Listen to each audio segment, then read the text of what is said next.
वो देखिए डॉक्टर साहब कैसे खांस रहा है। जैसा कि आपने बताया था मैंने उसको बांध के रखा है। अब किसी तरह से सुई लगा दीजिए बस। अबे तू टेंशन मत ले, इस बार तो साले को सुई लगा कर रहूंगा। ये मेरे साथ कंपाउंडर है ना, ऐसे ऐसे मरीज को रोज पकड़ता है। चलो भाई। अबे कंपाउंडर पकड़ इसको। माँ का हट हट हट। अबे कंपाउंडर पकड़ इसको।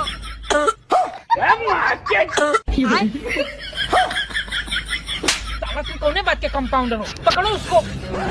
और अभी तो रुको।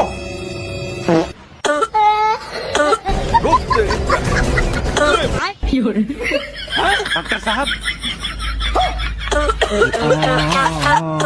हाँ,